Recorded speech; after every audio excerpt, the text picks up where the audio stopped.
What is going on, guys? Today we are gonna talk about 7 most perverted rituals of Emperor Caligula. Make sure to subscribe so you won't miss any new videos. And let's get straight into it. No. 7. A feast for one. A feast for one was an event that took place every single night in the emperor's bedroom right before his sleep. Every single night Caligula would call for 8 men of only one type, bald, short, or fat. He didn't care if they were free or a slave. All he wanted was to have them by his side for dinner.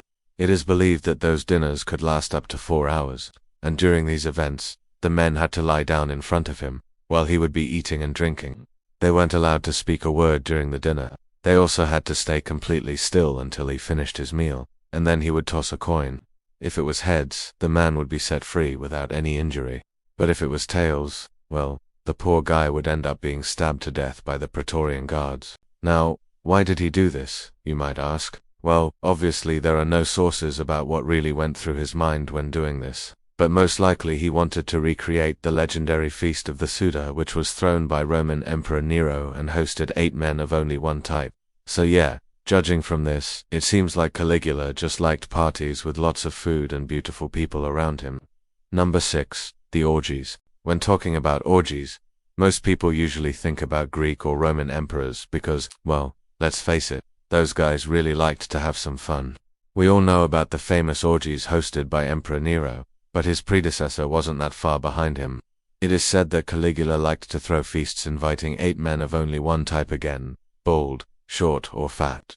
But during these feasts they would all engage in sexual acts together. In fact, it was rumored that he hosted at least 2 major orgies every single week. These events were filled with debauchery and anything that could make the party more exciting.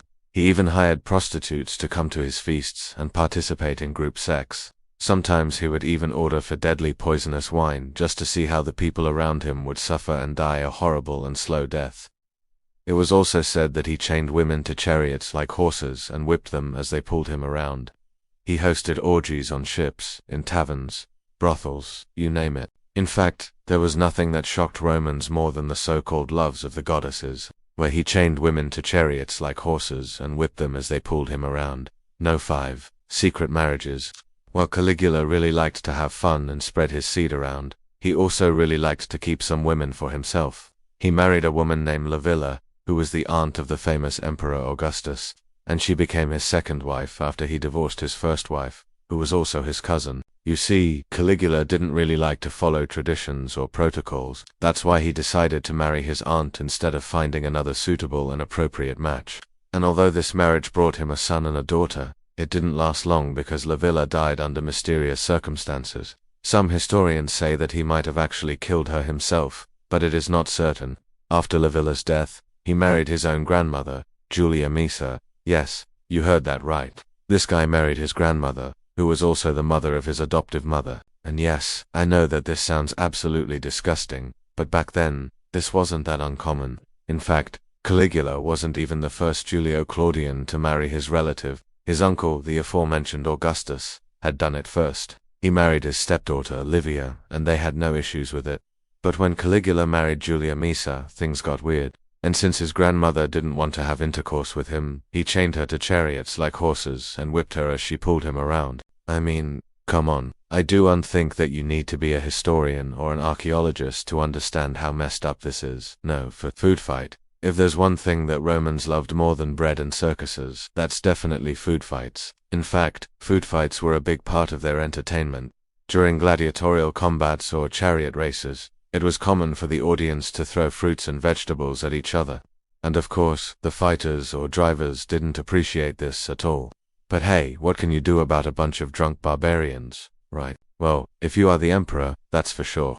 Unlike the previous emperors who actually tried to bring order to Rome, Caligula enjoyed throwing food at the audiences and watching them fight over the pieces of bread, fruit, and meat. He would stand on a balcony with a bowl full of food and just start chucking them into the crowd below.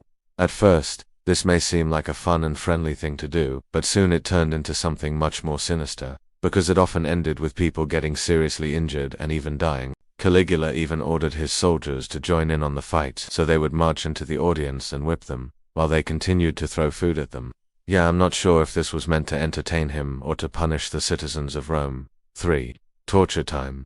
If you thought that Caligula only enjoys throwing food at the audience, then you are dead wrong, because this guy also really liked to torture his victims in the most cruel and inhumane ways possible. People who opposed him or simply caught his attention would be invited to his dungeon, where he would torture them mentally and physically. Some people say that he was inspired by the legendary king of Dacia, Berbista, who supposedly dipped his bread in blood. He also enjoyed dipping his bread in blood and urine. He forced pregnant women to drink wine until they gave birth right there in the arena. And he chained chariots to chariots like horses and whipped them as they pulled him around.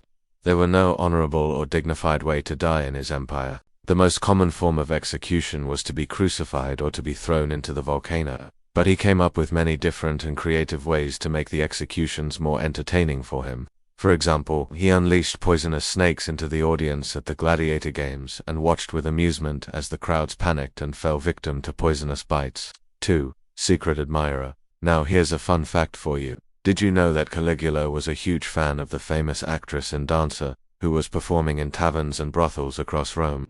Well, now you do. And if you are wondering how the most powerful man in the world became such a huge fan of a poor tavern dancer, the answer is quite simple.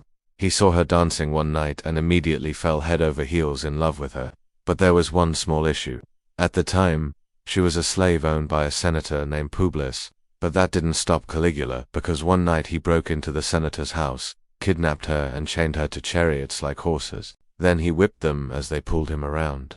He actually did this multiple times. And when the senator found out, he was furious. The senator threatened to tell everyone in Rome about what Caligula did, but the emperor didn't care at all. In fact, he just laughed at him and told him to do whatever he pleases. And that is how this poor senator ended up losing his life.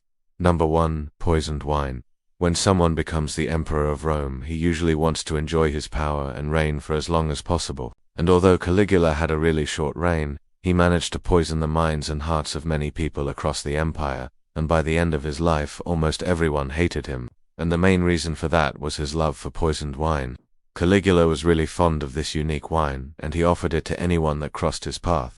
He even hosted feasts inviting 8 men of only one type, bald, short or fat, and those men had to pass a test in order to gain his trust, and the test was to drink his special concoction of wine. Of course, it was highly poisonous, and most people died horrible and slow deaths, but those who survived became his closest advisors and companions. So yeah, that's how he chose his friends. Now, you might be wondering, why did he offer this poison to people in the first place? Well, the answer is quite simple. He just wanted to see how they suffered and died. Thank you for watching. Subscribe for more.